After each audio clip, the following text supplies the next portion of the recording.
Se você visse o que Shinobu Sensui viu, você ainda acreditaria nas pessoas? Pense bem, não responda rápido.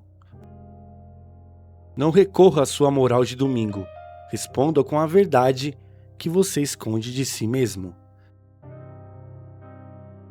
Se sua fé na humanidade fosse colocada à prova, não por uma tragédia, mas pela revelação da maldade pura, organizada e celebrada, talvez o problema não seja ele, talvez seja a ideia de que o ser humano merece ser salvo. Antes de ser o monstro, Sensui foi o herói. Não um herói por acaso, mas um funcionário da justiça. Ele era a personificação da ordem. Acreditava no bem como uma pureza quase infantil.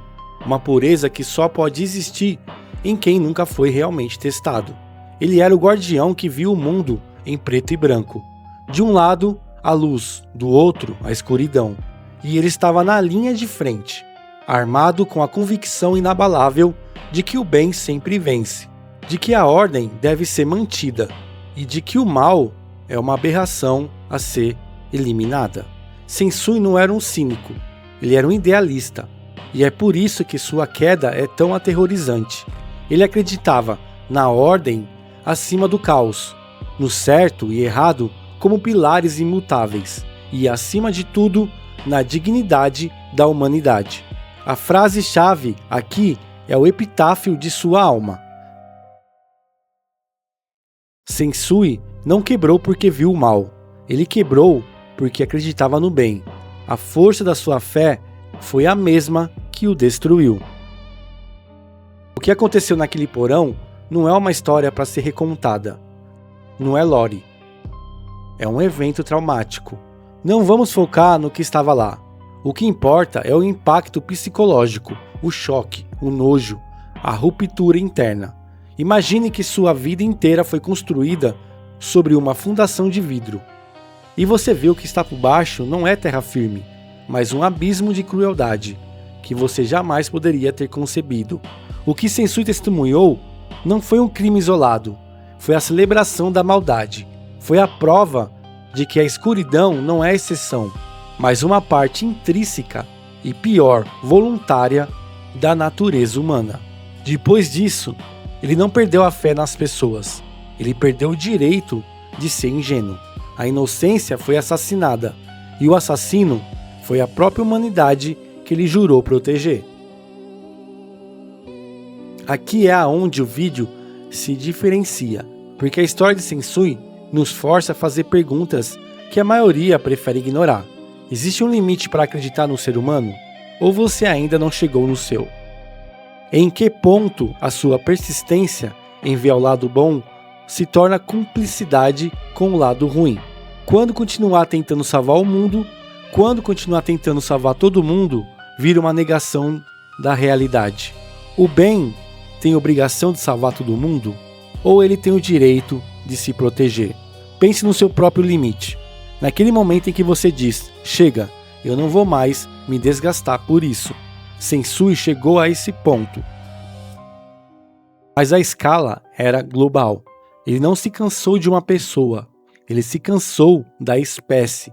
Quando a bondade se torna uma fraqueza explorável, o que resta ao idealista? O grande conflito de Sensui não é com o Yusuke, é com a mentira que ele contava a si mesmo. Ele tinha duas opções: continuar a mentira, seguir como detetive espiritual, fingindo que o mal era a exceção, que a humanidade era fundamentalmente boa e que o seu trabalho era apenas limpar a sujeira. 2. Aceitar a verdade, reconhecer que a maldade era a regra, que a humanidade era irremediável e que o seu papel de salvador era uma farsa. Sensui escolheu a segunda. Ele escolheu parar de mentir para si mesmo. Ele aceitou o que viu e abandonou a fantasia do bem absoluto. Ele se tornou um inimigo da humanidade, sim, mas ele o fez com uma honestidade brutal. Ele não estava buscando poder ou glória, ele estava buscando uma solução final para um problema que ele considerava insolúvel.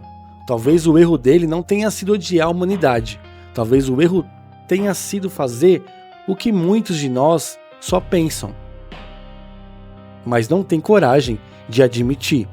Ele se tornou o reflexo mais honesto da sua própria desilusão.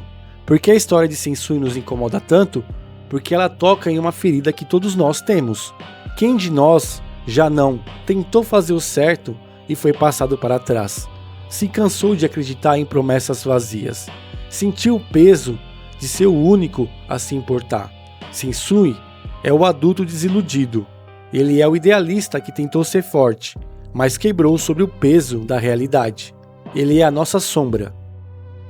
O que poderíamos nos tornar se deixássemos o cinismo vencer. A comparação implícita é dolorosa. Sensui é o adulto que já tentou ser idealista. Nós o condenamos porque, no fundo, tememos que ele esteja certo. Condenar Sensui é uma forma de nos protegermos da sua verdade. É uma forma de dizer: eu ainda tenho esperança. Eu ainda não cheguei lá. Mas a sua honestidade radical nos força a questionar: o que é mais perigoso, o mal que Sensui viu ou a nossa capacidade de ignorá-lo, para manter a nossa paz de espírito? Não vamos concluir, não vamos dar uma resposta fechada. Porque a história de Shinobu Sensui não é sobre certo ou errado, é sobre o custo da moralidade. Talvez Sensui esteja errado, talvez esteja certo, mas o mais assustador é que ele faz sentido. Ele é a prova de que a linha entre o herói e o vilão é feita de trauma, não de intenção. Shinobu Sensui não é um aviso sobre o mal. Ele é um aviso sobre o que acontece quando o bem se cansa. Mas isso foi o que eu vi na minha tela. E você, o que viu na sua? Você acha que ele passou do limite? Ou que só teve coragem de ir até o fim? Deixe sua opinião nos comentários. Vamos debater o custo de ser humano. Obrigado por ter assistido esse vídeo e te vejo no próximo.